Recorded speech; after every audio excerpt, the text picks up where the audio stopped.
A Conceit by Maya Angelou. Give me your hand. Make room for me to lead and follow you beyond this rage of poetry. Let others have the privacy of touching words and the loss of love. For me, give me your hand. These are the words of Maya Angelou, and such an inspirational leader we would and should follow. But is that the same for everyone who calls himself or herself a leader and bids us to follow them? Just because people are set as leaders over us, does that always mean that they are the right people to follow? At the time of writing, it is 2019, and the UK's politics are in disarray. We have leaders, there's no doubt about that, but where are they leading us? I am a devout Christian, and I know who leads me, and that is Jesus Christ. But like everyone else in this world, I am subject to laws and to government. But what happens when a government breaks down? What happens when there is confusion all around us, as there is in the UK over Brexit? Families are set against family, some who agree, and others who feel very strongly that the course the UK is on is a disaster. Every TV program and debate features heated arguments for one side or the other. But in all of that, where is the leadership? And if we don't want to follow, what do we do?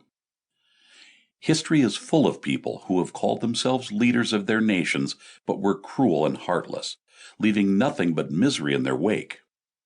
One such person, who has died recently, was Robert Mugabe. The BBC recently reported that Robert Mugabe's nephew says that he died a very bitter man. This was a man who led his country for nearly 40 years before he became the victim of a coup in 2017. Imagine people you trusted, people that were guarding you, looking after you, turning against you, Leo Mugabe said. He was very bitter, and it dented his legacy, he told the BBC from his uncle's rural home. It was not an easy thing for him to take, he added. I imagine that the people he led felt much the same way. Although Mugabe was initially praised for broadening access to health and education for the black majority in Zimbabwe, he eventually used brutal violence against his political opponents and would go on to preside over Zimbabwe's economic ruin. The end came, and he was removed from office after he fired his deputy, with many fearing he was paving the way for his wife, Grace Mugabe, to follow in his footsteps. In the end, former deputy Emmerson Mnangagwa became president after the army intervened, forcing Mr. Mugabe to step down.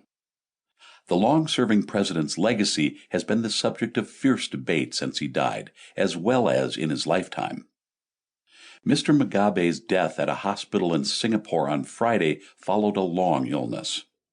He had been receiving medical care in the city since April 2019. The plan was for his body to be taken to his home village, which was about 80 kilometers or 50 miles west of the capital Harare, for the wake. There has reportedly been disagreement over where Mr. Mugabe will be buried, with some of his relatives wanting him to be buried at his rural homestead in the village of Gutama in Mashonaland, West Province. But government officials have pushed for his burial at a shrine near Harare, where Zimbabweans who are honored and considered heroes for fighting against the white minority rule at the Heroes' Acre shrine just outside of the city are buried. So this is a leader who led a lot of people to premature death. People trusted him. But who was Robert Mugabe? He was born on 21st February 1924 in what was then Southern Rhodesia, a British colony run by its white minority. After criticizing the government of Rhodesia in 1964, he was imprisoned for more than a decade without trial. Once released, he headed to Mozambique, from where he directed guerrilla raids into Rhodesia, but he was also seen as a skilled negotiator.